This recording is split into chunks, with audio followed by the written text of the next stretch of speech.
Those who could speak have said nothing. Those who could hear have heard nothing. This condition of art is called art for art's sake. This neglect of inner meanings, which is the life of colors, this vain squandering of artistic power is called art for art's sake. Hello, Harry.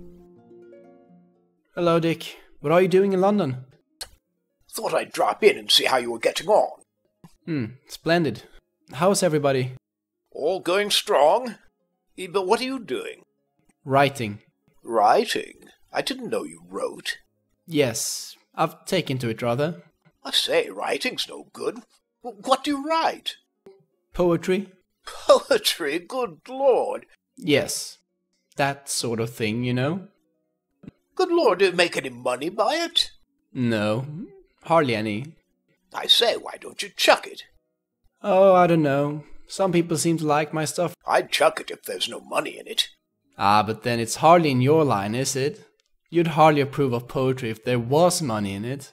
Oh, I don't say that. If I could make as much by poetry as I can by betting, I don't say I wouldn't try the poetry touch, only... Yes, I suppose it's easier to tell what an earthly horse is going to do than to tell what Pegasus... What's Pegasus? Oh, the winged horse of poets. I say, you don't believe in a winged horse, do you? In our trade we believe in all fabulous things. They all represent some large truth to Turnus. An emblem like Pegasus is as real a thing to a poet as a derby winner would be to you. What, then you believe in nymphs and fawns and Pan and all those kind of birds? Yes, in all of them. You believe in the Lord Mayor of London, don't you? Yes, of course, but what is that? 4 million people or so made him Lord Mayor, didn't they? Well, yes, but I say, what has all this... Well, he stands for an idea to them, and they made him Lord Mayor, and so he is one. In the same way, Pan has been made what he is by millions to whom he represents world-old traditions. Look out! Oh, sorry, yes, I'll put it right. No, don't go round there. What? Why not? Oh, you wouldn't understand. Wouldn't understand? Why, what have you got? An altar.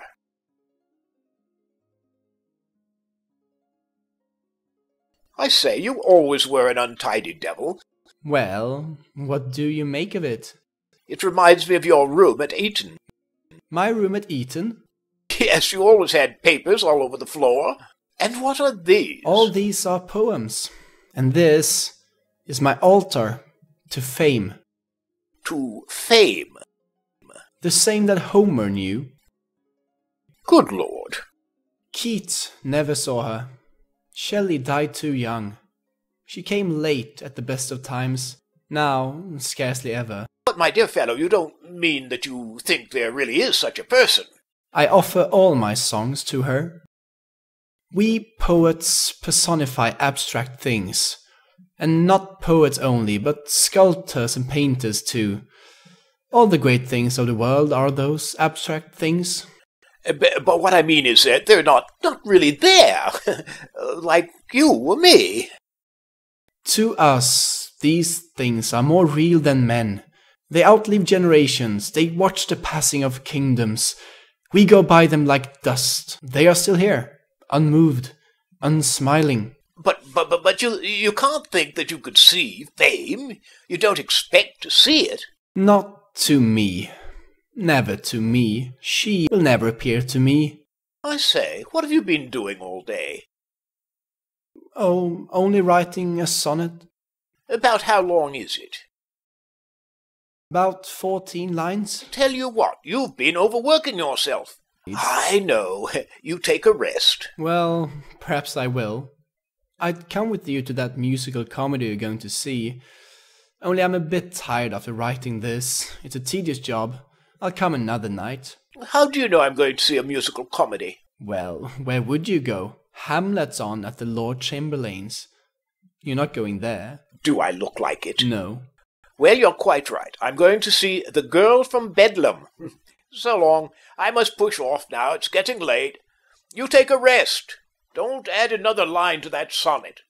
14's quite enough. You take a rest. Don't have any dinner tonight. Just rest. I was like that once myself. Good old Dick. He's the same as ever. What was that he said? There's no money in poetry. You'd better chuck it. 10 years' work, and what have I to show for it? Dick's right. I'll tidy it up. I'll burn the whole damned heap. Every damned poem that I was ever fool enough to waste my time on.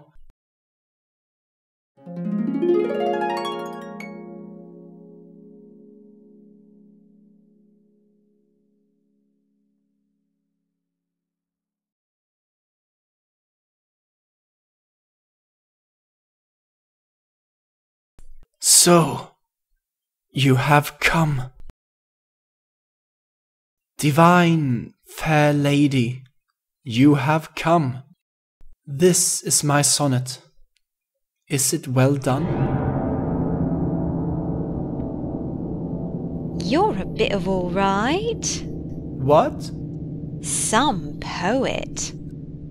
I scarcely understand. You're it. It's not possible. Are you she that knew Homer? Homer? Lord, yes. Blind old bat. He couldn't see a yard. Hi. Hi, boys. Hi. Say, folks. Hi. Hi, he's a poet. What's your name? De Reeves.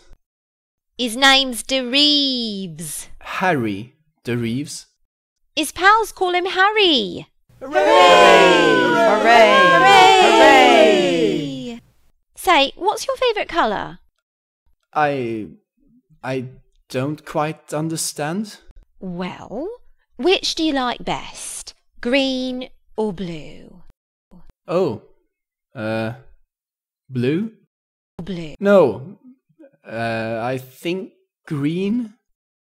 Green is his favourite colour. Hooray! Hooray! Hooray! Here, tell us something. They want to know all about you. Here, what's this? Oh, that's my pen. He writes with a quill. Hooray! Hooray! Hooray! Hip, hip, hip, hooray! Hip, hip, hooray! Hip, hip, and he's a manly man. Why should fame come? He's a man's man. He's a virile man. He's a manly man. These two possible resemblances between the art forms of today and those of the past will be at once recognized as diametrically opposed to one another. The first, being purely external, has no future. The second, being internal, contains the seed of the future within itself. After the period of materialist effort, which held the soul in check until it was shaken off as evil, the soul is emerging, purged by trials and sufferings.